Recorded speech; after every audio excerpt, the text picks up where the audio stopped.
అధ్యాయము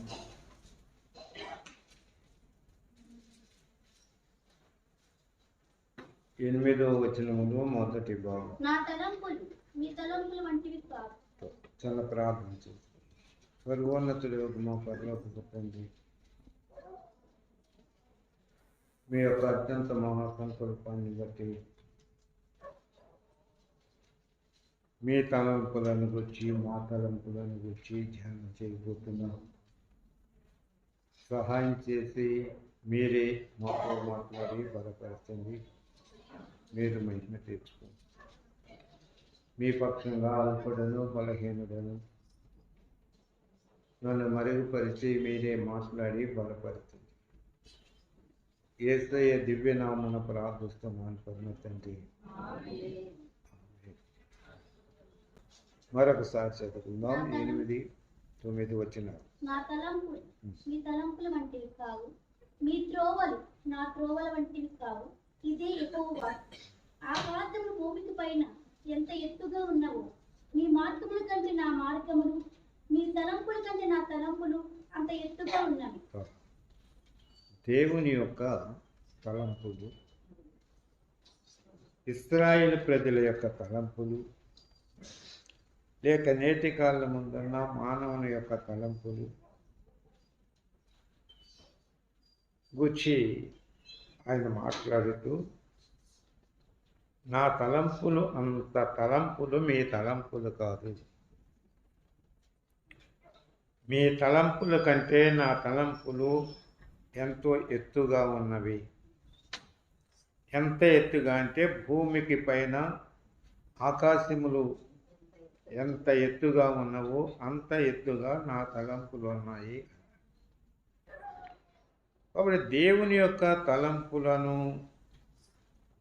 బట్టి కలిగే ఫలితాలు, ఇశ్రాయేలు ప్రజల యొక్క తలంపులను బట్టి కలిగే ఫలితాలు, లేక నరుల యొక్క తలంపులను బట్టి కలిగే ఫలితాలు మనం గమనించాలి. ఇక్కడ 3 విధానాలైన ప్రత్యేకమైన తలంపులను మనం చూస్తున్నాం. ఒకటి, తలంపు అంటే తలంచుకొనుట. రెండవది అనుకొనుట. మూడవది ఎంచుకొనుట. నాలుగవది ఆలోచించుట. ఐదవది తలపోసుకొనుట. ఒకటి తలంచుట, 2 అనుకొనుట, 3 ఎంచుకొనుట, 4 ఆలోచించుట, 5వది తలపోయిట. తలంపులు అనే దానికి ఈ పర్యాయ పదాలు ఇవి. ఒకటి తలంచుట, రెండవది అనుకొనుట, మూడవది ఎంచుకొనుట, నాలుగవది ఆలోచించుట, ఐదవది తలపోసుకొనుట. కనుక ఈ భావాలను మనం గమనించి దేవునికి మహిమకరమైన జీవితాన్ని మనము జీవించాలి. ఆదికాండము 3వ అధ్యాయము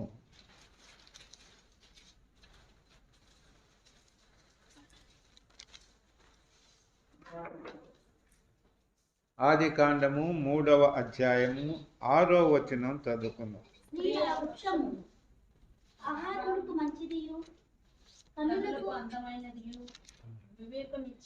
వెనక ముందు ఆడవాకండి. మరి వాక్యం విన్నారు కదా, 3:6 అంటే వెనక ముందు తౌళ్ళు ఆడుకుంటుంటే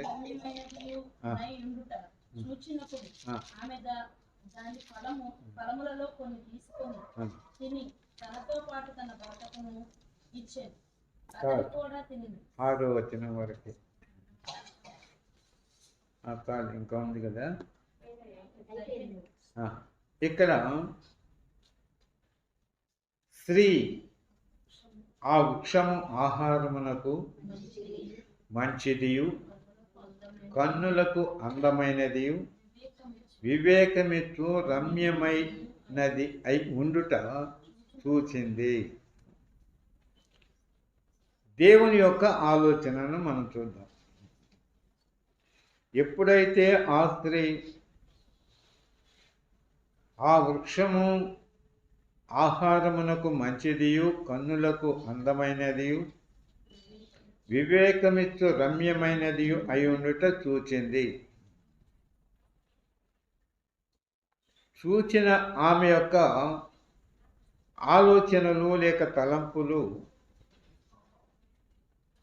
ఎలాగై ఉన్నాయంటే, ఆహారమునకు మంచిదై ఉన్నది, కన్నులకు అందమైనదై ఉంది, వివేకమిచ్చు రమ్యమైనదై ఉంది అలాగూ తలంచుకుంది ఆమె కూడా. అయితే దేవుని యొక్క ఆలోచన మనం చూద్దాం. 2వ అధ్యాయము. దేవునికి మహిమ కలుగును గాక. 16వ వచనం. మరియు దేవుడైన యెహోవా ఈ తోటల్లో ఉన్న ప్రతి వృక్ష ఫలములను నీవు నిరభ్యంతరముగా తినవచ్చును. దేవునికి మహిమ కలుగును గాక. ఇక్కడ ఏదెను అనే వనములో ఆయన ఏం చేశాడంటే, ప్రతి వృక్ష ఫలములను ఏర్పాటు చేశాడు. అవి ఎలాగున్నాయి? దేవునికి మహిమ కలుగును గాక. పైభాగంలో మనం చూసినట్లయితే 9వ వచనం. మరియు దేవుడైన యెహోవా చూపునకు రమ్యమైనదియు ఆహారమునకు మంచిదియు అయిన ప్రతి వృక్షమును ఆ తోట మధ్యన దేవవృక్షమును మంచి చెడ్డల తెలివినిచ్చు వృక్షమును నేల నుండి మొలిపించెను. దేవునికి మహిమ కలుగును. కాబట్టి ఈ తోటలో చూపునకు రమ్యమైనది, ఆహారమునకు మంచిది, మరి జీవవృక్షము మంచి చెడ్డల తెలివినిచ్చు వృక్షాన్ని కూడా ఏర్పాటు చేశాడు. ఏర్పాటు చేసిన దేవుడు ఈ మనుషులతో ఏం చెప్పాడు అనేది మనం చూసినట్లయితే ఇక్కడ 15వ వచనము. మరియు దేవుడైన యెహోవా నరుని తీసుకొని ఏదేను తోటను చేర్చపరచుటకును దాన్ని కాచుటకును దానిలో ఉంచెను. ఇప్పుడు ఆదాము అవ్వలు లేక ఇంకా అప్పటికి అవ్వ తయారు కాలేదను. కాబట్టి ఆదాముతో ఏం చెప్పాడంటే, అబ్బాయి ఈ యొక్క తోటను నీవు ఏం చేయాలంట? సేద్యపరచాలి. రెండవది దాన్ని కాయాలి. ఏ తోటని? ఏదేని తోటలో ఏమేశాడైనా? ఒకటి చూపునకు రమ్యమైనది, ఆహారమునకు మంచిదియు అయిన ప్రతి వృక్షాన్ని, మధ్యలో జీవవృక్షాన్ని, మంచి చెడ్డల తెలివినిచ్చే వృక్షాన్ని మొలిపించాడు. ఇవన్నీ దేవుడు ఏర్పాటు చేసినవేనా? అందులో నరుని ఉంచి, అబ్బాయి ఈ తోటను నువ్వు స్వేచ్ఛపరచు, ఈ తోటను కాయాలి. ఈ తోటను స్వేచ్ఛపరిచేటప్పుడు తోటలో ఉన్న అన్ని ఫల వృక్షాలను స్వేచ్ఛపరచాలా అక్కర్లేదా? అన్ని ఫలవృక్షాలు బాగుగా ఫలించటానికి, ఫలభరితమైన ఫలితాలు ఇవ్వటానికి, దేవునికి మహిమ కలగటానికి దేవుడు ఏర్పాటు చేశాడు. రెండోది ఏం చేశాడు? ఆ తోటలోనే మంచి చెడ్డల తెలివినిచ్చే వృక్షాన్ని కూడా ఉంచాడంటండి. ఆ ఫలాలు ఇచ్చే వృక్షాన్ని కూడా ఉంచాడు. కాబట్టి ఇప్పుడు ఆ చెట్టును కూడా కాయాలా అక్కర్లేదా? కాయాలా అక్కర్లేదా? కాయాలి. ఆ చెట్టును కూడా ఏం చేయాలి? సేద్యపరచాలా అక్కర్లేదా? మీరు చెప్పండి. సేద్యపరచాలి. కాబట్టి ఇప్పుడు అనుదినము దినదినము ఆదాము ఆ తోటను కాస్తున్నాడు, ఆ తోటను సేద్యపరుస్తున్నాడు. అంటే అనుదినము ప్రతి చెట్టును ఫలించేటట్లుగా, ఫలభరితమైన ఫలితాలు అందించేటట్లుగా ఆదాముకు దేవుడు ఏర్పాటు చేస్తే ఆ ఏర్పాటును బట్టి నడుచుకున్నాడు. కాబట్టి ఇప్పుడు అవమ్మగారు వచ్చినప్పుడు ఈ తోట మధ్యలో ఉన్న జీవవృక్షము, మంచి చెడ్డల తెలివినిచ్చే వృక్షము, ఈ రెండు ఉన్నాయా లేవా? ఉన్నాయా? ఉన్నాయి. కాబట్టి ఇప్పుడు ఆదాముతో పాటు ఆమె కూడా సేద్యపరుస్తుందా, సేద్యపరచటం లేదా? ఆమె కూడా కాస్తుందా, కాయటం లేదా? కాస్తుంది. కానీ తినే విధములో ఏం చేస్తున్నారంటే ఇద్దరు కలిసి చూపునకు రమ్యమైనది, ఆహారమునకు మంచిది అయినా ప్రతి వృక్షము యొక్క ఫలాలు తింటున్నారు. హల్లెలూయా. కానీ ఎన్నడూ కూడా ఈ మంచి చెడ్డల తెలివినిచ్చే వృక్ష ఫలము యొక్క ఫలాలు తినడానికి ప్రయత్నం చేయలేదు. ఎందుకని ప్రయత్నం చేయలేదు? దేవుని యొక్క తలంపులు, దేవుని యొక్క ఆలోచన, దేవుడు ఏమన్నాడంటే ఈ చెట్టు ఫలాలు మీరు తినవద్దు, మీరు తిన్నట్లయితే చచ్చిపోతారు అని చెప్పాడా? ఇప్పుడు ఈ స్త్రీ ఏం చేసింది? అలా చూసినప్పుడు ఈ స్త్రీకి కూడా ఎలా కనిపించింది? మంచి చెడ్డల తెలివినిచ్చే ఫలాలు ఇచ్చే చెట్టు ఆహారమునకు మంచిది, కన్నులకు అందమైనది, వివేకమిత్తు రమ్యమైన అయి ఉండుట చూచినప్పుడు ఆమె తిన్నది తన భర్త అయిన ఆదాము కూడా ఇచ్చింది. దేవుడు ఏం చెప్పాడు? దేవుని యొక్క ఆలోచన ఏంటి? ఒకవేళ నేను అడుగుతున్నాను, నాయనా మరి ఇన్ని ఫల వృక్షాలు ఇచ్చావు, మరి అదెందుకు, అది కూడా ఇచ్చావు, మరి దాని ఫలాలు ఎందుకు తినవద్దన్నావు? తింటే చచ్చిపోతానని ఎందుకు చెప్తున్నావు? ఈ ఫలాలు తింటే చావును, ఆ ఫలాలు తింటే ఎందుకు చచ్చిపోతున్నాను అని ఆదాము అడగవచ్చు కదా. దేవుని యొక్క ఆలోచన, నాయనా నీ ఆలోచన ఏంటి? నా ఆలోచన అయితే అది కూడా తినాలని అనిపించుద్దేమో, ఆ ఆలోచన బట్టి నేను తినేస్తానేమో. ఎందుకు తినకూడదు? నేను తింటే ఏమవుతాను? చచ్చిపోతాను అంటున్నావు. ఎందుకు చనిపోతాను నేను? దాన్ని ఎందుకు తినకూడదని ఆదాము ఎప్పుడైనా అడిగాడా? ఆ తినకూడని చెట్టును నేను ఎందుకు సేద్యపరచాలి? ఆ చెట్టును నేను ఎందుకు కాయాలి?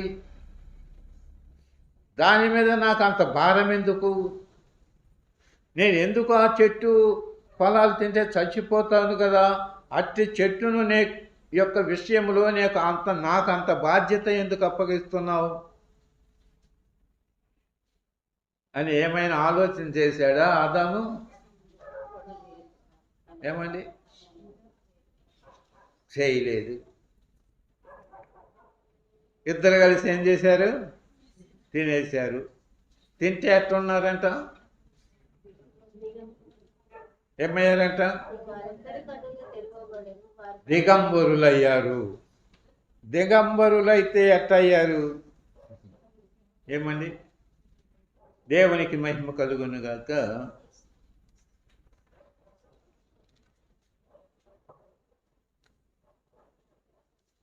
దిగంబరులయ్యారు. ఆ దేవుడు మహిమా స్వరూపి. దేవునికి మహిమ కలుగునుగాక. స్టెఫెన్ మాట్లాడతాడు ప్రజలతో అపోస్తలుల కార్యంలో.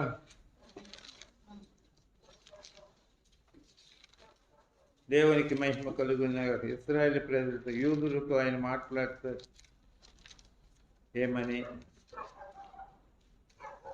మన పితరుడైన అబ్రహాము హారానులో కాపురం ఉండక ముందు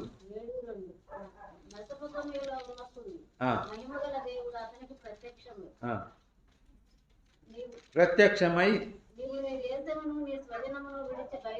చాలు. ఏ దేవుడు అంట? మహిమగల దేవుడు. మహిమగల దేవుడు ఇప్పుడు ఆదాముకి ఏం చేశాడంటే తన రూపము చొప్పున, తన స్వరూపము చొప్పున, లేక తన పోలిక చొప్పున ఆ మహిమను ఆదాముకు కూడా ఇచ్చాడు. ఇప్పుడు ఆదాము ఏం చేశాడు? దిగంబరుడయ్యాడు, విడిచిపెట్టేశాడు మహిమను. ఎందుకు విడిచిపెట్టేశాడు? ఏమండి, మనం కూడా అప్పుడప్పుడు షర్ట్ వేసుకున్నాం అనుకోండి, ఎందుకో షర్ట్ తీసేసి కింద పడేస్తాం. ఇప్పుడు ఆదాము కూడా ఏం చేశాడు? ఆ మహిమ అనే షర్ట్ తీసి బారేశాడు. ఎందుకు బారేశాడు అంటే మీకేమనిపిస్తుంది? పిచ్చోడైపోయాడు. దేవుని యొక్క మాటలు విని దైవ స్వరూపము కలిగి దేవుని కుమారుడుగా జీవించవలసిన ఆదాము అవ్వలు పిచ్చోళ్ళైపోయారు, పిచ్చిగా ప్రవర్తిస్తున్నారు. నేటి కాలమందు అనేక మంది రోడ్ల మీద బట్టలు లేకుండా తిరిగే ప్రజలందరూ కనిపిస్తున్నారు. వారికి ఎవరైనా ఏదైనా ఇస్తే కూడా తీసి పారేసి వెళ్ళే పరిస్థితుల్లో వారు ఉంటారు, ఎందుకంటే వాళ్ళు పిచ్చోళ్ళు. ఇప్పుడు ఆదాము ఏమైపోయాడు? దేవునికి కుమారుడుగా ఉండవలసిన వాడు, దైవ తలంపులు కలిగి జీవించవలసిన వాడు, దేవునికి ఇష్టలుగా జీవించవలసిన వాడు ఏమైపోయాడు? పిచ్చోడు అయిపోయాడు. రెండోది ఏమైంది అక్కడ?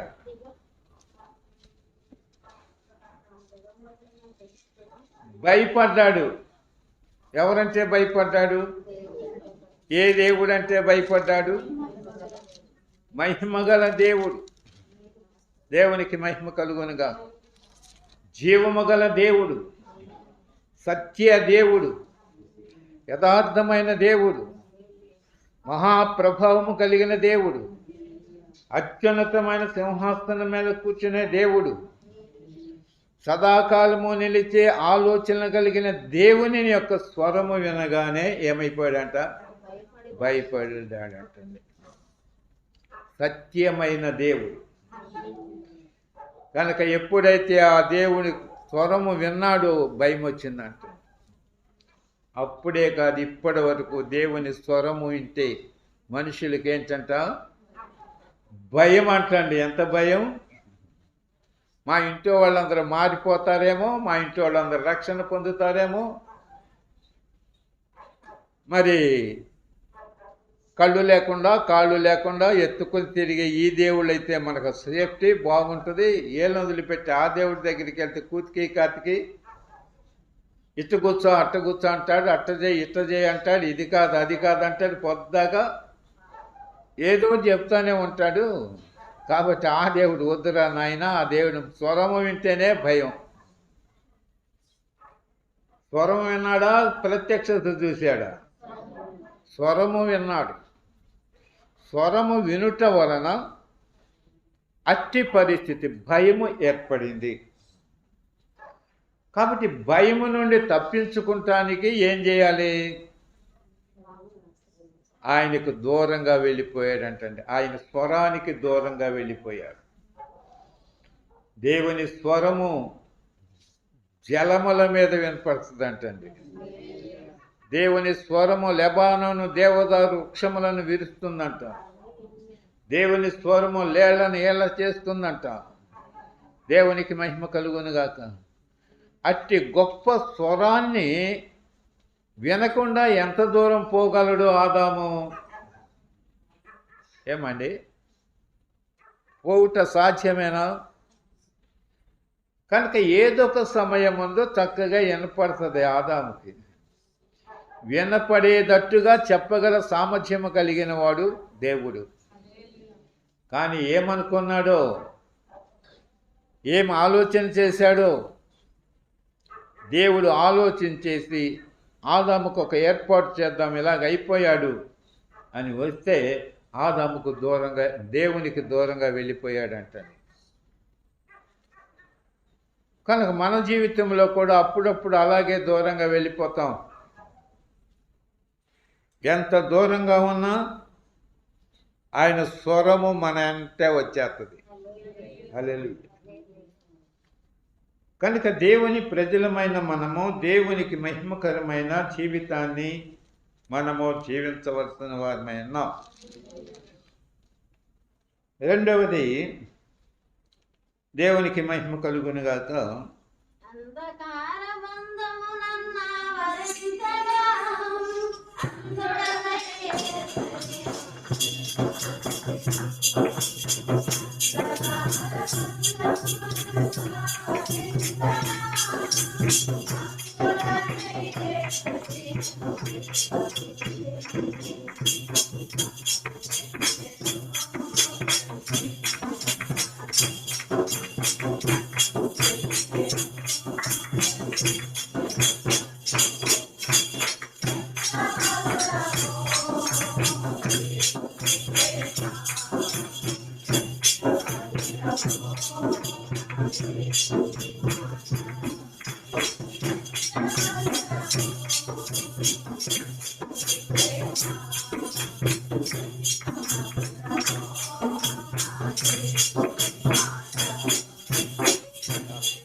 ఎనిమిదవ కీర్తన.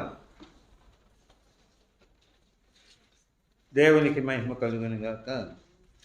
5వ వచనంలో మహిమా ప్రభావముతో వానికి కిరీటము ధరింపచేసి ఉన్నావు. రెండవది, నీ చేతి పనుల మీద వానికి అధికారం ఇచ్చి ఉన్నావు. గొర్రెలనన్నిటినీ, ఎడ్లనన్నిటినీ, అడవి మృగములను, ఆకాశ పక్షులను, సముద్ర మత్స్యములను, సముద్ర మార్గములలో సంచరించు వాటన్నిటినీ వాని పాదముల కింద నీవు ఉంచి ఉన్నావు. ఏమేం చేశాడంట? ఏమండి? చేతి పనుల మీద అధికారం ఇచ్చాడు, గొర్రెలు గొడ్ల మీద అధికారం ఇచ్చాడు, అడవి మృగుల మీద, ఆకాశ పక్షుల మీద, సముద్ర మత్స్యముల మీద అధికారం ఇచ్చాడు, సముద్ర మార్గములలో సంచరించు వాటన్నిటినీ పైన అధికారం ఇచ్చాడు. ఇప్పుడు మొత్తం ఏమైపోయిందంట? మొత్తం పోయింది. దిగంబరయ్య, ఒట్టోడు మిగిలాడు. ఒట్టోడంటే మట్టోడు మిగిలాడు. కనుక అన్నీ పోగొట్టుకుని ఎందుకు ఆలోచనలు అలాగ చేశాడు అంటే, అక్కడ సర్పము మోసం చేసింది. అది మామూలు సర్పము కాదు, ఘట సర్పము. అపవాది అని, అబద్ధికుడని, అబద్ధోనని వివిధమైన పేర్లు కలిగిన సాతానుడు సర్పములో ప్రవేశించి ఆదాముతో సహవాసం చేసి,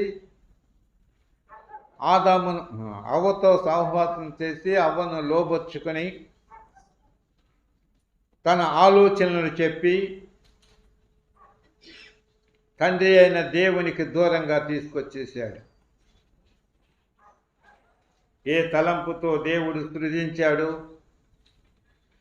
ఏ తలంపుతో అధికారాలు ఆధిపత్యం ఇచ్చాడు, ఏ తలంపుతో ఇట్టి ప్రేమ కనపరిచాడు, ఇక్కడ మనం చూస్తున్నాం. నీవు కలుగొచ్చేసిన చంద్ర నక్షత్రములను నేను చూడగా నీవు మనుషుని జ్ఞాపకం చేసుకుంటకు వాడు ఏ పాటి వాడు. ఏ విధమైన యోగ్యత లేకపోయినా ఆదాము అవ్వలను ప్రేమించి గొప్ప ఏర్పాట్లు చేస్తే చంద్రునికి లేనిది, ఇంకో విధంగా సూర్యునికి లేనిది, నక్షత్రాలకు లేనిది, వేటికి లేని వైభవం ఆదాముకు ఏర్పాటు చేశాడు. దేవుని యొక్క తలంపులు ఎంత గొప్ప తలంపులు. అందుకనే అంటున్నాడు, నా తలంపులు వంటివి కాదు మీ తలంపులు. ఏ తలంపులతో ఇట్టి ఏర్పాటు చేశాడో ఆ తలంపులు అన్నిటినీ కూడా పోగొట్టుకొని తన తలంపులతో దిగంబరుడైపోయి దేవుని ప్రేమకు లోపడి జీవించకుండా దేవుని ప్రేమకు వ్యతిరేకంగా ప్రవర్తించి సమస్తాన్ని పోగొట్టుకున్నాడు. ఆఖరి మాట మనం చూసినట్లయితే నెపాలు చెప్పాడు భార్య మీద, ఈ స్త్రీయే, నువ్వు ఇచ్చిన ఈ స్త్రీయే. నీకే ఆలోచన చెప్పాడుగా, నీకే బాధ్యత అప్పగించాడు కదా. నిన్నే తోటను కాయి చేజపరుచు అన్నాడు కదా, నువ్వే తినవద్దని చెప్పాడు కదా, ప్రథమ బాధ్యత నీదే కదా, ఆ ఇంటికి ఆ కుటుంబానికి పెద్ద నువ్వే కదా, నీవే నీ భార్యకు ఆలోచన చెప్పవలసిన వాడు కదా. అలాగ చెప్పకుండా ఆవిడే చేసిందంట, ఈవిడే తిన్నాడంట, ఈయనే తిన్నాడంట.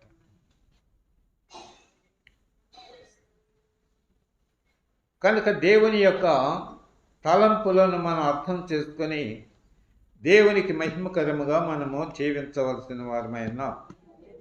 హల్లెలూయా. రెండవ విషయాన్ని మనం చూద్దాం. 6వ అధ్యాయము ఆదికాండము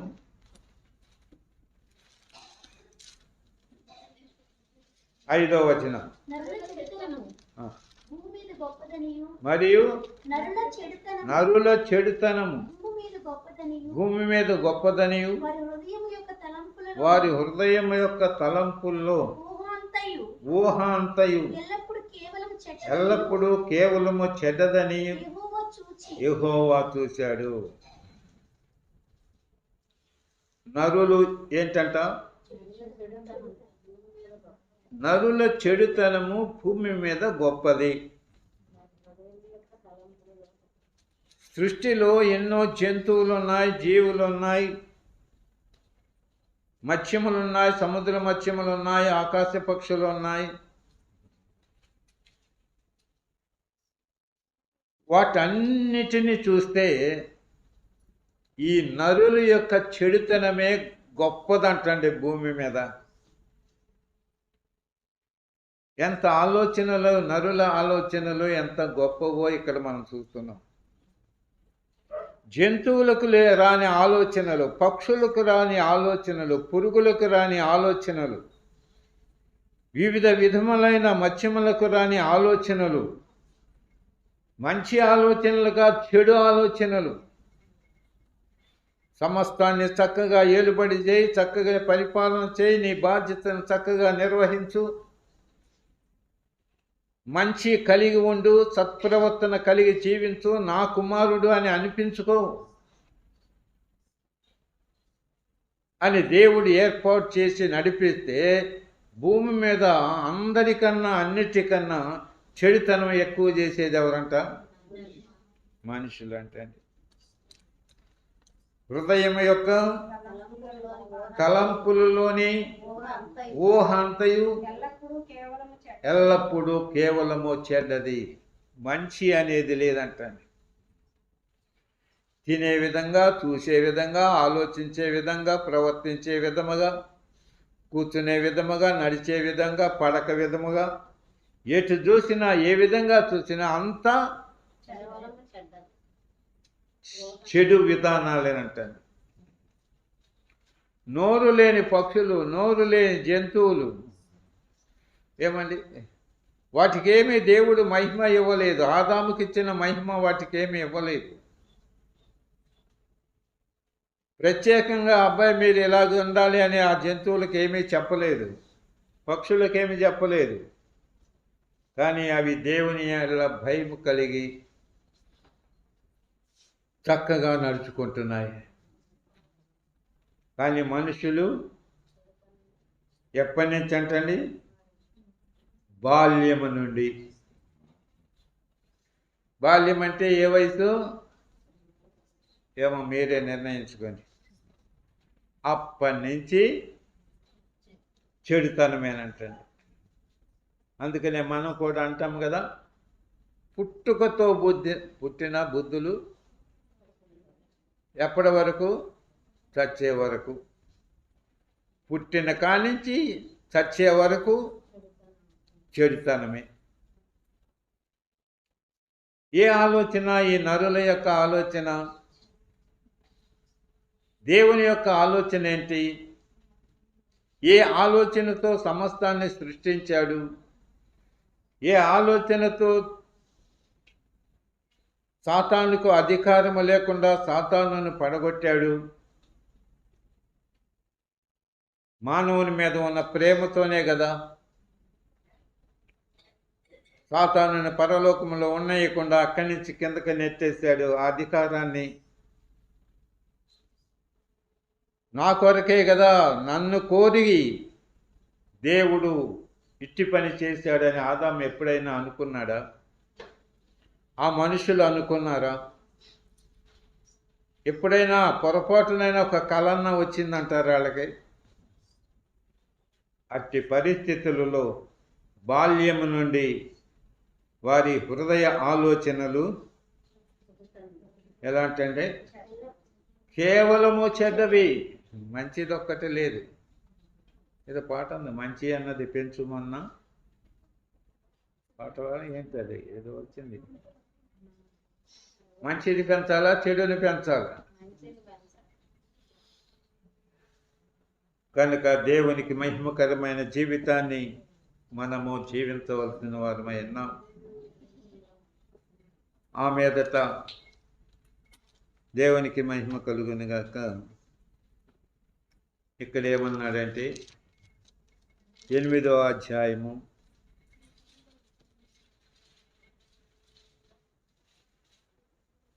21 కింద భాగంలో, ఇక మీదట నరులను బట్టి భూమిని మరల శపించను. ఎందుకనగా నరుల హృదయ ఆలోచన వారి బాల్యము నుండి చెడ్డది, నేనిప్పుడు చేసిన ప్రకారము ఇకను సమస్త జీవులను సంహరింపను. భూమి నిలిచి ఉన్నంత కాలము వేదకాలమును కోతకాలమును శీతోష్ణములను వేసవి శీతకాలములను రాత్రి పగలను ఉండక మానవని తన హృదయములో అనుకొనెను. ఇక్కడ నరులను బట్టి భూమిని మరల శపించను అన్నాడు. దేవుని యొక్క తలంపును బట్టి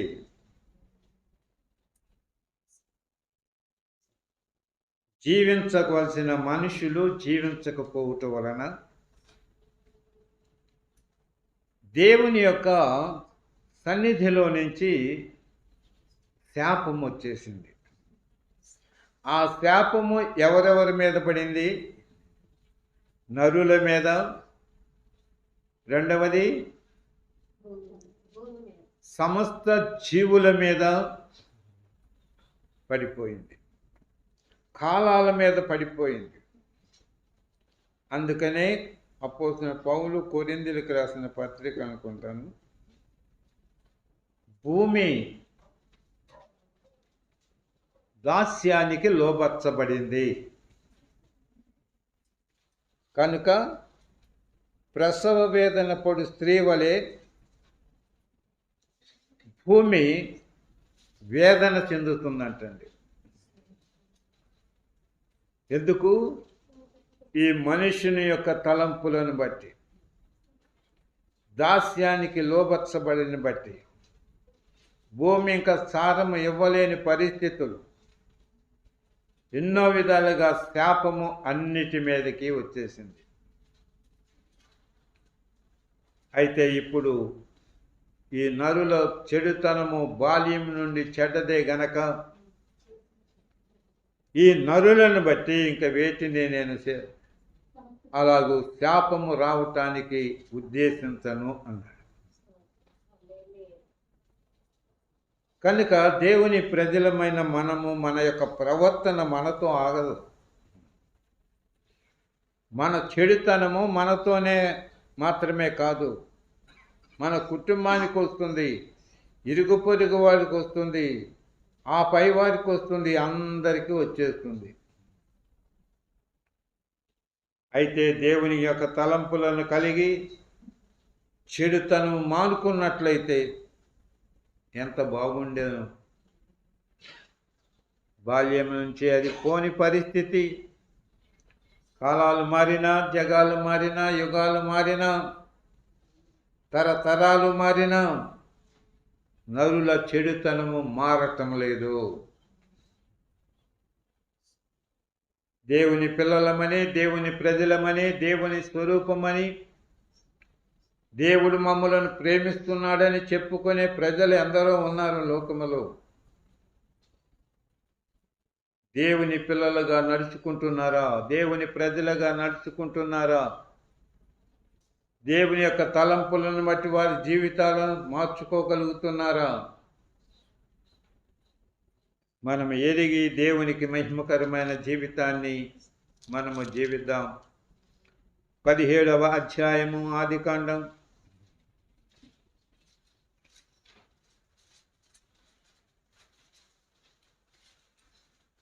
17వ వచనం.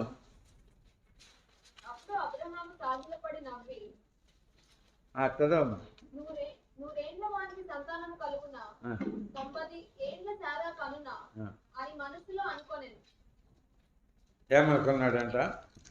నూరేండ్ల వానికి సంతానము కలుగునా. దేవునికి మహిమ కలుగునుగా. అబ్రహాము నిస్సహాయ స్థితిలో ఉంటే, విగ్రహారాధికుడిగా ఉంటే, బబులోను దేశంలో ఉంటే, దేవుడు ప్రేమించి గొప్ప తలంపు అబ్రహాము విషయంలో కలిగి అబ్రహామును పిలిచాడు. హల్లెలూయా. ఎప్పుడు పిలిచాడు? 12వ అధ్యాయంలో 2వసారి పిలిచాడు. మొదటిసారి ఏ కాలమో చెప్పలేదు, కానీ 2వసారి హారానులో ఉన్నప్పుడు పిలిచాడు. అక్కడి నుంచి బయలుదేరాడంట. బయలుదేరినాడు. 17వ అధ్యాయం దగ్గరకు వచ్చేసి ఇప్పుడు ఏం చేస్తున్నాడు? అబ్రహాముతో దేవుడు మాట్లాడుతుంటే నవ్వుతున్నాడు అంటండి. ఎప్పుడు నవ్వుతాడు? ఎప్పుడు నవ్వుతాడు?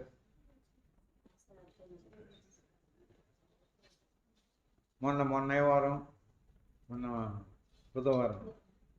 బుధవారం నేనేం చెప్పాను? సిస్టర్ గారు వచ్చిందా? ఏ సిస్టర్ గారు? జ్యోతి సిస్టర్ గారు. పోయిన మంగళవారం, పోయిన బుధవారం అమ్మ మీ అబ్బాయి పుట్టినరోజు బుధవారం. ఆశీర్వాదం పాట పాడుతుంటే మన వాళ్ళందరూ చాక్లెట్ బిస్కెట్లు అయ్యో పంచుతున్నారు. నేను కూడా తీసుకున్నారే, ప్రార్థన చేస్తే నేను కూడా తీసుకున్నాను. కాబట్టి నాతో సహా అందరికీ ఆశీర్వాదం పోయింది, అందరూ పోగొట్టుకున్నారు అన్నారు. మీరేం చేశారు? ఎందుకు నవ్వారు? ఎందుకు నవ్వారు? ఇప్పుడు అబ్రహాం ఎందుకు నవ్వాడు? ఓ పిచ్చి దేవా, నా సంగతి నీకేమైనా తెలుసా? నా వయసు ఎంత? నా భార్య వయసు ఎంత? బిడ్డలను కనే వయసు అయ్యేది, బిడ్డలను పెంచే వయసు అయ్యేది. ఏ స్థితిలో ఉన్నాం అది కూడా తెలియకుండా బిడ్డలను ఎత్తానంటున్నావు. అసలు ఏం మనిషివయ్యా నువ్వు అన్నట్టు మాట్లాడేదేమో అబ్రహాం. ఇప్పుడు అబ్రహాం ఏ ఆలోచనతో మాట్లాడాడు? ఏమండి? దేవుడే పిచ్చోడు అన్నట్టుగా మాట్లాడాడు. దేవుడు పిచ్చోడా? శూన్యములోని సమస్తాన్ని చేసినవాడు. దేవునికి మహిమ కలుగునుగాక. అబ్రహాం కన్నా ఎన్నో వేల సంవత్సరాలు ముందున్నవాడు. ఏమండి? అందుకనే యెషయా గ్రంథంలో ఏమంటున్నాడంటే, వృద్ధుడు 6వ అధ్యాయంలో అత్యున్నతమైన సింహాసనం మీద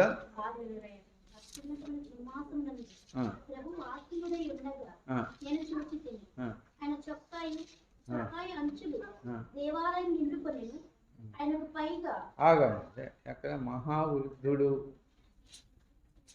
అని ఉంది, మీకేమైనా ఐడియా ఉందా? మహావృద్ధుడు ఆసీనుడై ఉన్నాడు. ఏమండి?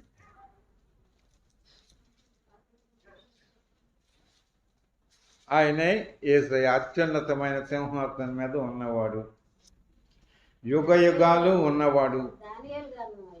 దానియేలు గ్రంథంలో చదవండి. మహావృద్ధుడు ఒకడు కూర్చుండెను. ఆయన వస్త్రము హిమము వలె ధవళముగాను, ఆయన తల వెంట్రుకలు శుద్ధమైన గొర్రెబొచ్చు వలె తెల్లగాను ఉండెను. ఆయన సింహాసనము అగ్నిజ్వాలల వలె మండుచుండెను. దాని చక్ర పదములు అగ్ని వలె ఉండేది. ఆ, అగ్ని వంటి ప్రవాహం ఆయన యొద్ద నుండి ప్రవహించుచుండెను. ఆ, వేవేల కొలది ఆయనకు పరిచారకులు ఉండేది. ఆ, సరే. దేవునికి మహిమ కలుగునుగా. వృద్ధుడు, వృద్ధుడిని మరొక విధంగా ఏమనుకోవచ్చు? ఆ? వృద్ధుడంటే ఏంటంట? ముసలోడా? సీనియర్.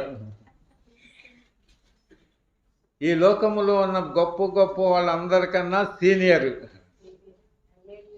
ఆయన తల వెంట్రుకలు కూడా ఏమైపోయాయంట? ఏమండి? తెల్లగా అయిపోయాయి అంటండి. ఏమండి? అంత ముసలైన ఆయన దగ్గర నిలబడ్డ అబ్రహాము నవ్వు వచ్చిందంట. ఏమండి? డక్కాలు ముక్కలు తిన్నాడు ఈయన, అందరినీ ఎరిగిన దేవుడు ఈయన, అందరి భవిష్యత్తు ఈయన చేతిలో ఉన్నది.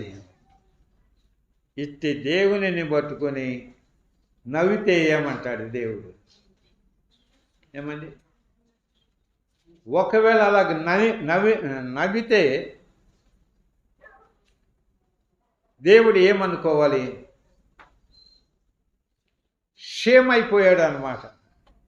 దేవుని షేమ్ చేసేసాడు అబ్రహాం. కానీ దేవుడు షేమ్ అవ్వలేదు. అక్కడ ఆయన అంటాడు ఏమని? దేవునికి మహిమ కలుగును గాక. 18వ అధ్యాయము 10వ వచనంలో దేవుడు మాట్లాడుతున్నాడు. అందుకు ఆయన, ఆ, మీదటికి ఈ కాలమున మీదికి ఈ కాలమందు నీ యొద్దకు నిశ్చయముగా మరల వచ్చెదను. మరలా నేను వస్తాను. అప్పుడు నీ భార్య అయిన శారాకు ఆ, ఒక కుమార్తెను కలుగునని చెప్పాను. ఆ, శారా ఆయన వెనుక ఉండిన గుడారపు ద్వారమందు వినుచుండెను. ఆ, అబ్రహామును శారాయును ఆ, బహుకాలము గడిచిన వృద్ధులై ఉండేది. ఆ, స్త్రీ ధర్మము శారాకు నిలిచిపోయిన కనుక ఆ, శారా, నేను బలము ఉడిగిన దానైన తరువాత ఆ, నాకు సుఖము కలుగునా, ఆ. నా యజమానుడును వృద్ధుడై ఉన్నాడు కదా అని తనలో నవ్వుకొనెను. చాలు, తనలో నవ్వుకుందంటండి. ఈమె ఆలోచనలు ఎట్టున్నాయి, అబ్రహాం ఆలోచనలు ఎట్టున్నాయి. మరి మన ఆలోచనలు కూడా అప్పుడప్పుడు అట్టాగే పోతాయి. దేవుడు ఏదైనా మనకు చూపిస్తే నవ్వేసుకుంటాం, ఏంటో పిచ్చి దేవుడు అన్నట్టుగా. ఇదంతా అంబకు వచ్చిదే, ఏదో ముఖం ఎదట ఇట్లా మాట్లాడాడు కానీ ఆయన ఏం చేయగలరు నాయన అనే అభిప్రాయాలు వెళ్ళబుచ్చేది అందరూ. కానీ అబ్రహాముకు కుమారుడు కలిగాడా? ఎవరైనా? ఇస్సాకు. ఇష్మాయేలు కలిగాడు, కానీ ఇష్మాయేలు వారసుడు కాదు, వాగ్దాన పుత్రుడు కాదు. ఇస్సాకును కలిగాడు, ఇస్సాకును పెంచుకున్నాడు, ఇస్సాకుకు పెళ్లి చేశాడు. అబ్రహాం చేశాడా? ఏమండి? కనుక దేవుని యొక్క విధానములో ఎంత తలంపులతో దేవుడు అబ్రహాం విషయంలో తలంచి నడిపించుకుంటూ వచ్చాడు. అట్టి తలంపులు కలిగిన దేవునిని ఆయన మాటలను విని గేలి చేశారు ఒక విధంగా, అపహాస్యం చేశారు మరొక విధంగా, చిన్నబుచ్చారు మరొక విధంగా. నేటి కాలమందు అదే పరిస్థితులు లోకములో. ఎట్లా పుట్టాడు, ఎట్లా చేశాడు, ఎట్లా తిరిగాడు, ఎట్లా తిన్నాడు, ఏం తిన్నాడు, ఎట్లా బతికాడు, దేవుని ఎదుట సూర్యుని మీద ముఖం, సూర్యుని మీద ఉమ్మేస్తే ఎక్కడ పడుతుంది? మన ముఖానే పడుతుంది. అట్లే ఈ ప్రజల యొక్క పరిస్థితి అలాగే మారిపోయింది. వారి యొక్క తలంపులు ఎట్లా అయిపోయాయి? దేవుని తలంపులకు అనుకూలంగా లేకపోయాయి. దేవుని ప్రజలమైన మనము దేవునికి మహిమకరమైన జీవితాన్ని మనము జీవించవలసిన వారమై ఉన్నాం. 19వ అధ్యాయము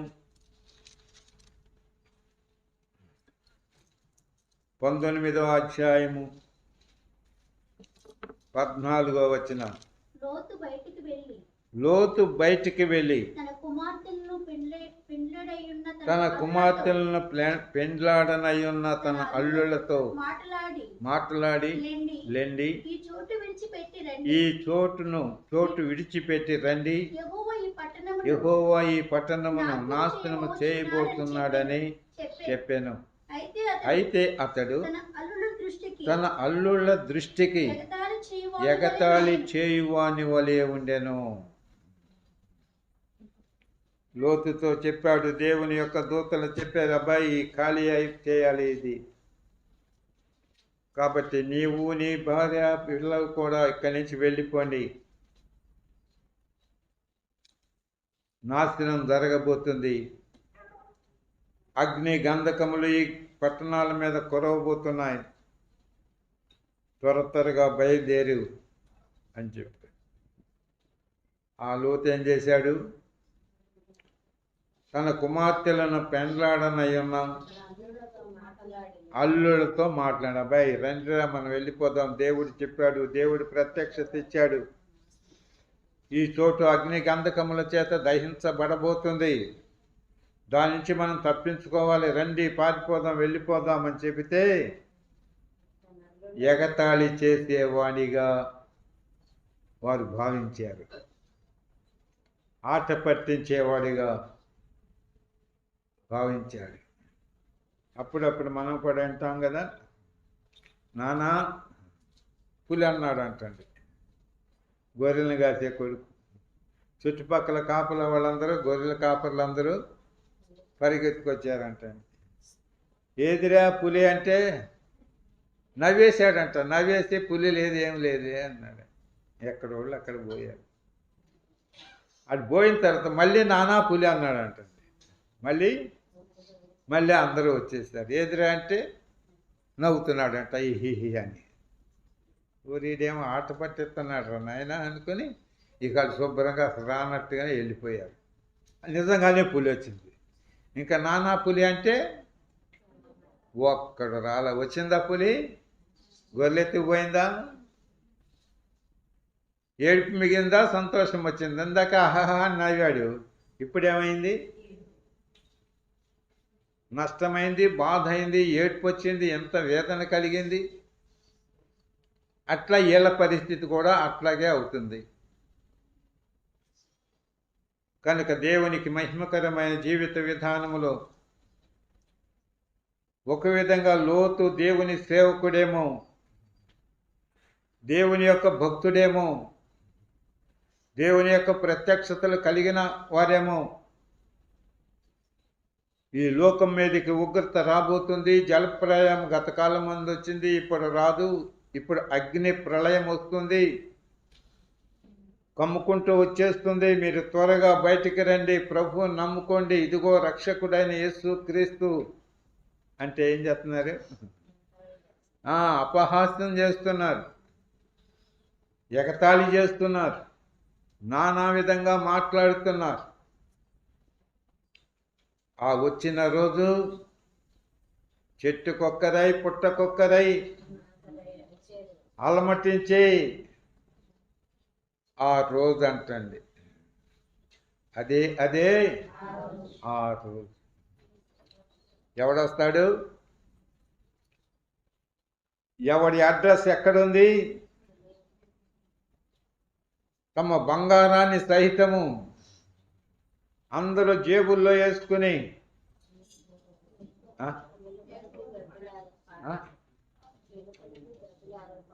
జేబుల్లో వేసుకోరా. అయ్య బాబు, ఎందుకని? ఎలుకలకు పందికొక్కులకు వేసి మమ్మల్ని కాపాడని ఇది మాకెందుకురా అనుకుంటూ పరిగెడుతున్నారంటండి. పరిగెడుతూ ఏమంటున్నారంట? బండలారా, కొండలారా, దేవుని యొక్క ఉగ్రత నుండి మమ్మల్ని కాపాడండి అంటే ఆ బండలు కొండలు ఏమైపోతున్నాయి? మైనం వలె కరిగి వెళ్ళిపోతున్నాయి అంటండి. ఆ ప్రభావానికి, దేవుని యొక్క ప్రభావానికి ఎవరు రక్షించగలరు? ఎవరు కాపాడగలరు? ఏ ఆలోచనతో ఏం చేస్తే వారు కాపాడబడతారు? దేవుని యొక్క ఆలోచనలకు లోబడితేనే. ఆయనే కాపాడగల సమర్థుడు, కాయువాడు ఆయనే. కనుక దేవునికి మహిమకరమైన జీవితాన్ని మనము జీవించవలసిన వారమై ఉన్నాం. హల్లెలూయా.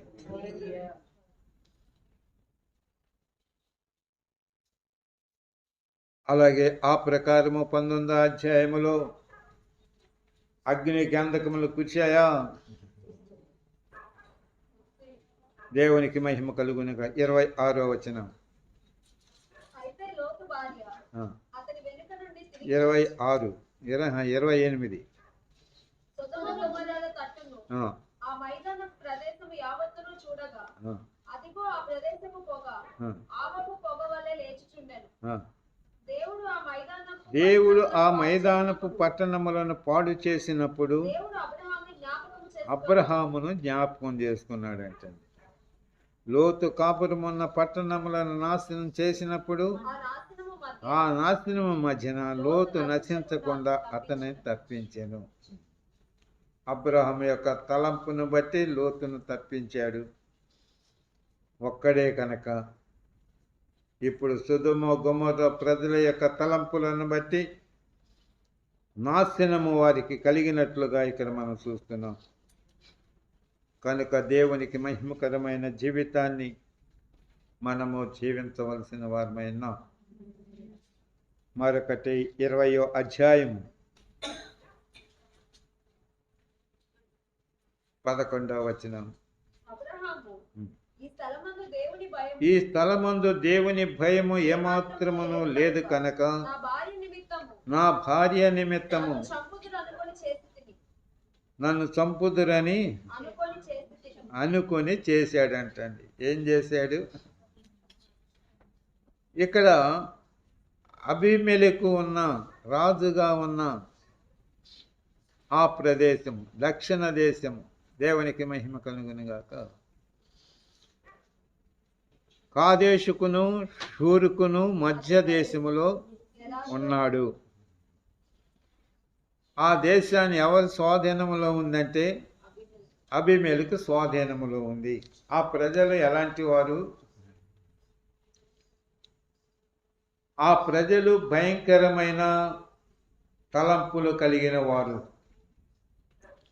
ఆ తలంపులు కలిగిన వారి మధ్య నేను ఉంటున్నాను కనుక నన్ను నాశనం చేస్తారు అని ఒక ప్లాన్ చేశాడు అబ్రహాం. చేస్తే దేవుడు ఏం చేశాడంటే అబీమెలెకుతో మాట్లాడాడు. దేవునికి మహిమ కలుగునుగాక. ఆ పై భాగంలో మనం చూసినట్లయితే దేవునికి మహిమ కలుగునుగాక. నా 6వ వచనం.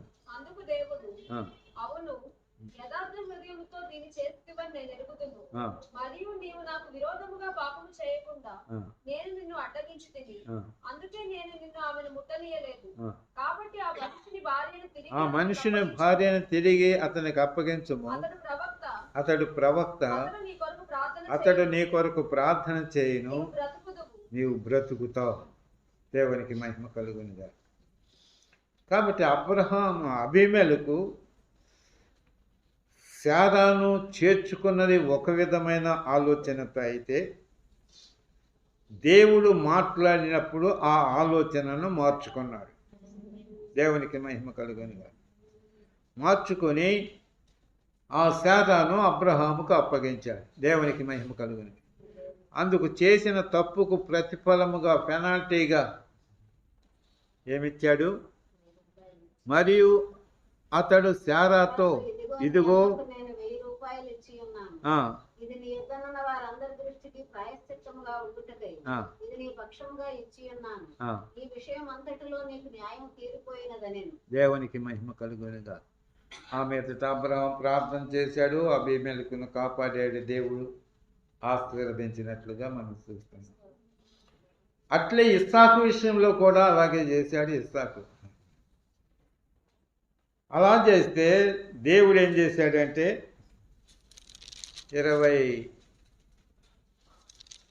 26వ అధ్యాయం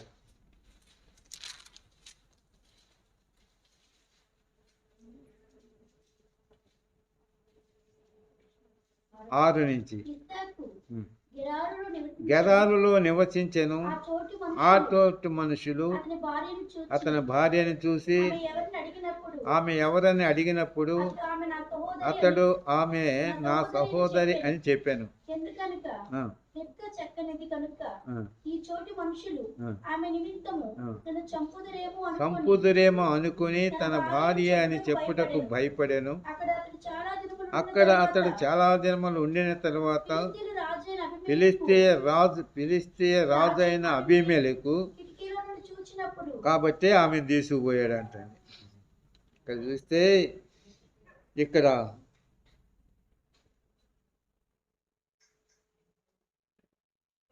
దేవుని యొక్క ఏర్పాటును బట్టి చదువు మాత్రమే.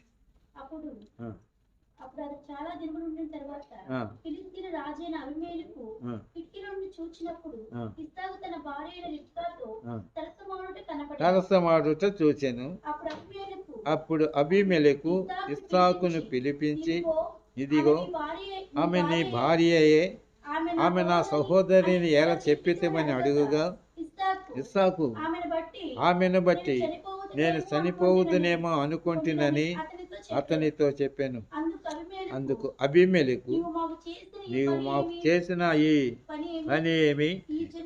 ఈ జనుల్లో ఎవడైనా ఆమెతో నిర్భయముగా పయనించినట్లయితే అప్పుడు నీవు మా మీదకి పాతకము తెచ్చిపెట్టువాడు అవుదువు కదా అనెను.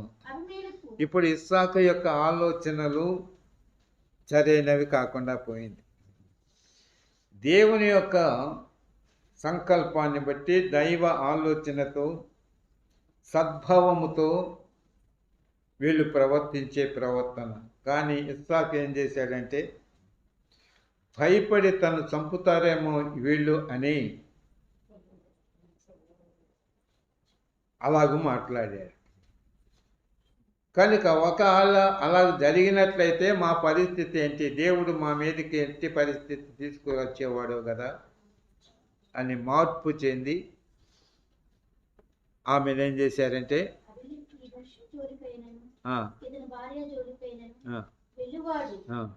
నిశ్చయముగా మరణ శిక్ష నందునని తన ప్రజలకందరికీ ఆజ్ఞాపించగా ఇస్సాకు ఆ దేశమందున్నవాడై విత్తనం వేసి ఆ సంవత్సరం 100 అంతలు పొందెను. యెహోవా అతను ఆశీర్వదించిన కనుక దేవుడు గొప్పవాడాయను, ఆ మనుషుడు గొప్పవాడాయను. దేవునికి దేవుడు ఎట్లా ఆశీర్వదించాడంటండి? క్రమక్రమముగా ఆశీర్వదిస్తాడు, క్రమక్రమంగా అభివృద్ధి పరుస్తాడు. మనకేమో ఒక్కసారే కావాలి. పొద్దాక ఎందుకు నాయన ఈ బాధ అంతా? ఒక్కసారి ఎంత ఇచ్చేస్తే సరిపోద్ది కదా అని మన అభిప్రాయాలు. ఒకానొక కాలం ముందు ఒక ఆయనకి ఒక బంగారు బాతు ఉండేదంట. రోజుకొక గుడ్డు, బంగారపు గుడ్డు పెడుతుందంట. బంగారపు గుడ్డు పెడుతుంటే నిద్రబాబాకండి. బంగారపు గుడ్డు పెడుతుంటే ఈ బంగారపు గుడ్డు రోజు మార్కెట్కి పోయి మార్కెట్లో అమ్ముకుని డబ్బులు తెచ్చుకునే పరిస్థితి. ఈరోజు ఈ బాధ ఎందుకు నాయన? ఒకసారే దీన్ని కోసేస్తే మొత్తం గుడ్లన్నీ ఒకసారే దొరుకుతాయి కదా అని కోసేసాడంట. కోసేస్తే ఎన్ని గుడ్లు వచ్చినాయి? ఒక్కడి కూడా రాల. ఏమండి, మీరు ఎప్పుడైనా కోడి పెట్టలను కోసారా? ఎప్పుడైనా గుడ్డు దొరికినాయా? ఒక గుడ్డేనా? ఇంకా దొరకలేదా? అవి కూడా తయారవ్వాలంటే ఎంతకాలం పడుతుంది? రోజుకో గుడ్డు పెట్టుద్ది. కానీ ఒకసారి ఒక గుడ్డే పెట్టింది, అంతటితో సరిపోయింది. ఇంక మార్కెట్కి వెళ్ళాల్సిన పనే లేకుండా పోయింది. ఏమని మన పనులు కూడా అంతే. కనుక దేవునికి మహిమకరమైన జీవితాన్ని మనము జీవించవలసిన వారమై ఉన్నాం. ఆఖరి విషయం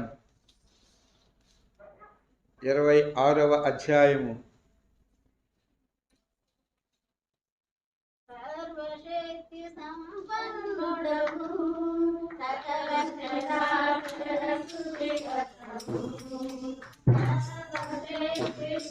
సంపన్నుడవు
ఇరవై 26వ అధ్యాయము 28 నుంచి చదువుకుందాం. వారు నిశ్చయముగా యెహోవా నీకు తోడయుండుట చూచితిమి కనుక నిశ్చయముగా యెహోవా నీకు తోడయుండుట చూచితిమి కనుక మనకు అనగా మాకును నీకును మధ్య ఒక ప్రమాణం ఉండవలెననియు మేము నిన్ను ముట్టక నీకు మేలే తప్ప మరేమీ చేయక నిన్ను సమాధానముగా పంపితిమి కనుక నీవును మాకు కీడు చేయకుండునట్లు నీతో నిబంధన చేసుకుందుమని అనుకుంటివి. ఇప్పుడు ఇస్సాకు గెరారులో నివసిస్తూ తన మందల కోసం నీటి విషయంలో బావులు తవ్వుకుంటున్నాడంట. ఈ బావులు ఈ గెరారులో ఉన్న ఈ మనుషులు ఆయన తవ్వుకోవటం, మంచి బావు నీరు పడటం, వీళ్ళు ఆక్రమించుకుని ఇది మాదే అంటాం. ఇలా చేస్తుంటే ఇంకా అక్కడి నుంచి ఇంకా వెలుపలికి వచ్చేసాడు. వెలుపలికి వచ్చినప్పుడు దేవునికి మహిమ కలుగును గాక, అక్కడ మంచి జలగలిగిన బావి దొరికింది. ఇంకా వీళ్ళు గొడవ పెట్టుకోలేదు. అయితే ఇప్పుడు వాళ్ళు వచ్చారు సమాధానానికి. కనుక దేవుని ప్రజలమైన మనము సమాధానకరమైన సంగతులనే మనం కలిగి ఉండాలి. సమాధానం అనే బంధము చేత మనం బంధించబడిన వారమై ఉండాలి. ఏయో ప్రేరేపణలు వస్తాయి, ఏయో ఆలోచనలు వస్తాయి, ఏయో దీని గురించి ఆలోచన చేస్తూ మనము సమాధానాన్ని పోగొట్టుకునే పరిస్థితుల్లోకి వెళ్ళిపోతాం. కానీ మళ్ళీ దేవుని యొక్క వాక్యాన్ని బట్టి మనము సమాధానపడి సంధి చేసుకొని దైవ ఆలోచనను బట్టి జీవించవలసిన పరిస్థితులు ఎంతైనా ఉన్నాయి. కనుక ఇప్పటి వరకు మనం చూసినట్లయితే దేవుని యొక్క ఆలోచనలు నరుల విషయంలో, నరుల యొక్క ఆలోచనలు దేవుని విషయంలో ఇక్కడ మనం చూసాం. అట్లే మన జీవిత విధానములు దేవుని యొక్క ఆలోచనలు మనం ఎరిగి ఉండాలి. దేవునిని గూర్చే ఆలోచన మనకు సరైనదై ఉండాలి. మన ఆలోచనలను గూర్చి మనము కూడా సరిగా ఆలోచన చేయాలి. అలా చేయకుండా మన ఆలోచనలను బట్టి మనం పోతే, మన ఆలోచనలను బట్టి దేవునిని గూర్చి ఆలోచన చేస్తే దేవుడు మనకన్నా చాలా తక్కువ వాడిగా కనిపిస్తాడు. దేవునిని అపహాస్యం చేయాలని, దేవునిని గేలి చేయాలని, దేవునిని ఇబ్బంది పెట్టాలని తలంపులే మనకు కూడా కలుగుతాయి. ఆనాటి కాలం ముందు ప్రభు మీద ఎన్ని అబద్ధపు సాక్ష్యాలు పలికించారు, ఎలాగూ గేలి చేశారు, అపహాస్యం చేశారు. 3 కాళ్ళ పీట మీద, 3 కాళ్ళ పీట మీద కూర్చోబెట్టి ఆ జుట్టు లాగితే ఆయన ఇలా అనగానే ఆ పీట పడిపోయేది. అప్పుడు యూదుల రాజు పడిపోయాడు.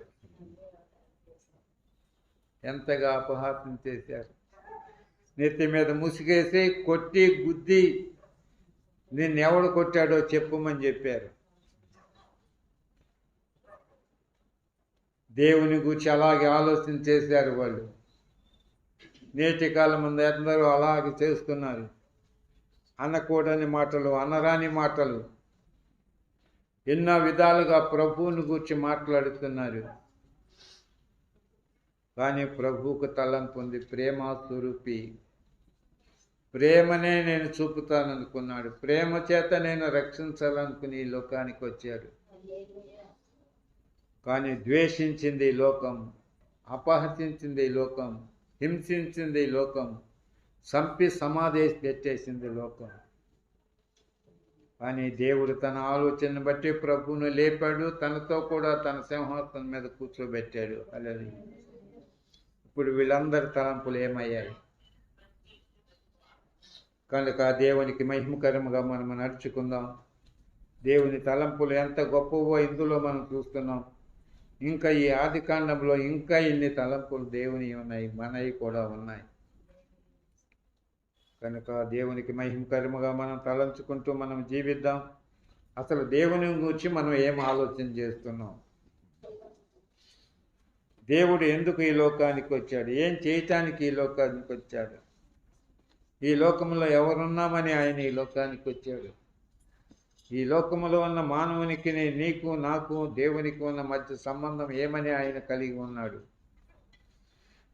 ఏమి లోకానికి అర్థం కాని పరిస్థితులు, ఆలోచించని పరిస్థితులు. కనుక దేవునికి మహిమకరముగా దేవుని గురించి ఆలోచన కలిగి ఉందాం. అట్లే మనము కూడా ఒకరి విషయంలో ఒకరము సరైన ఆలోచన కలిగి మనము జీవించాలి. అలాగే జీవిద్దాం, దేవునిని మహిమపరుద్దాం. ప్రార్థన చేసుకుందాం. సర్వోన్నతుడు మా పరలోకపు తండ్రి, ఇప్పటి వరకు అనాది నుంచి మానవులుగా జీవించే జీవిత విధానములు, ఎందుకో నీకు అంత గొప్ప ఆలోచనలు, చివరికి నిన్ను తృణీకరించిన, హింసించిన, సిలువ వేసిన మానవుని పట్ల నీకున్న తలంపులు మారలేదు ప్రభువా. కానీ మానవుని యొక్క తలంపులు దినదినము అనుదినము కూడా మారిపోతున్నాయి. మీ విషయంలో కఠినమైపోతున్నాయి. అపహాస్యం చేసే పరిస్థితులు, అవిధేయులై ప్రవర్తించే ప్రవర్తనలు, దూషించే విధానాలు ఎన్నెన్నో. కానీ నీవు ప్రేమిస్తూనే వస్తున్నావు. మీ తలంపులలో ప్రేమే ఉంది. కానీ మానవుని యొక్క తలంపులో బాల్యము నుండి కూడా, వారి విషయంలో కూడా, నీ విషయంలో కూడా చెడు తలంపులే. కనుక అట్టి తలంపుల నుంచి మార్చబడిన ప్రజలముగా మేమన్నాం. అయితే మా తలంపులు మారకుండా, మళ్ళీ చెడు తలంపులకు వెళ్లకుండా, నీ లేఖనం ద్వారా మా తలంపులను సరిచేసుకుంటూ, చక్కపరుచుకుంటూ, నీ మహిమార్థమై జీవించటానికి సహాయం చేయండి. మమ్మలను ప్రేమించటమే నీకు తెలుసు, కానీ ద్వేషించటం మీకు తెలియదు ప్రభు. మాకైతే ద్వేషించడమే తెలుసు, కానీ ప్రేమించటం మాకు చేత కాదు. అయినను మమ్మలను ప్రేమిస్తూనే వస్తున్నాం. కనుక నీకు మహిమకరముగా మా తలంపులను కూడా మార్చుకుంటూ, నీ తలంపులతో సమానమైన తలంపులను మేము కలిగి, మా కుటుంబాలు కలిగి మేము జీవించటానికి సహాయం చేయండి. కృప చూపి నడిపించండి, మహిమ తెచ్చుకొని వారి వారి నివాసాలకు వెళుతుండగా తోడయ్యండి. అక్కడ ఆలస్యమైతే మరల మేము కలిసి నిన్ను మహిమపరచుకుంటానికి కృప చూపి మహిమ తెచ్చుకొని యేసయ్య దివ్యనామమున ప్రార్థిస్తున్నాను పరమ తండ్రి. తండ్రి అయిన దేవుని ప్రేమ, ప్రభువైన యేసుక్రీస్తు కృప, పరిశుద్ధాత్మ యొక్క సన్నిధి, సహవాసము ఈ విధంగా లోకంలో సాగిపోతున్న పరిశుద్ధులకు కూడిన మీ అందరికీ సదాకాలము తోడైండి నడిపించునుగాక. యేసు రక్తమే, శిలువ రక్తమే, ప్రవేశ నామకు సంపూర్ణ విజయం కలుగునుగాక. హల్లెలూయా.